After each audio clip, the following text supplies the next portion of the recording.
ঝড় আসছে, মুক্তির আগে বড় মার আশীর্বাদ নিলেন অমৃতা। আগামী 5ই সেপ্টেম্বর শুক্রবার মুক্তি পাচ্ছে অমৃতা ও বনি সেনগুপ্ত অভিনীত নতুন বাংলা ছবি ঝড়। মুক্তির আগে নৈহাটির বড় মাকে পুজো দিয়ে আশীর্বাদ নিলেন অভিনেত্রী অমৃতা, ছবির সফলতা কামনা করে। পিএস এন্টারটেনমেন্টের ব্যানারে অ্যান্টনি জেনের কাহিনী ও পরিচালনায় তৈরি হয়েছে এই সিনেমা। প্রথম ছবিতেই জনপ্রিয় শিল্পীদের সঙ্গে কাজ করে প্রশংসা কুড়িয়েছেন অমৃতা। ছবিতে অমৃতা ও বনি সেনগুপ্তর পাশাপাশি অভিনয় করেছেন সৌরভ দাস, শান্তিলাল মুখোপাধ্যায়, তুলিকা বসু ও রজতাভ দত্ত প্রমুখ। ঝড় মূলত এক স্কুল ছাত্রীর সামাজিক প্রাচারের বিরুদ্ধে নিরলস লড়াইয়ের গল্প, যেখানে তার পাশে দাঁড়ায় গৃহশিক্ষক বনি সেনগুপ্ত। কালিম্পং, লাভা, দার্জিলিং এবং কলকাতার বিভিন্ন অঞ্চলে শুটিং হয়েছে এই ছবির। কুনাল গাঞ্জাওয়ালা ও সুমিত মুখার্জির কণ্ঠে এই ছবির গান অন্যতম আকর্ষণ।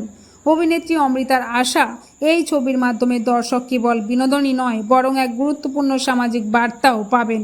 তাই শহর থেকে গ্রাম সর্বত্র দর্শকরা প্রেক্ষাগৃহে ভিড় করবেন বলেই প্রত্যাশা করেছেন তিনি।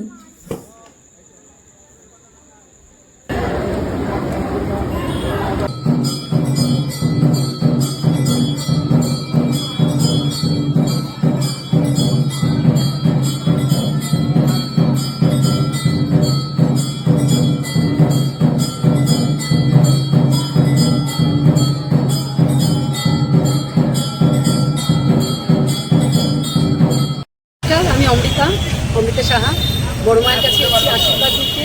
আমার 5 সেপ্টেম্বর মুভিটা রিলিজ করছে সমস্ত সিনেমা হলে।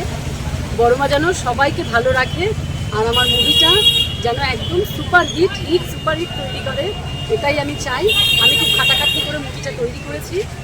সবাই দর্শকেরা দেখুক, বড় মা একটু সাপোর্ট করুক, বড় মা যেন আশীর্বাদ দেয়, আমাকেও আশীর্বাদ দেয়, সমস্ত জনতাকে।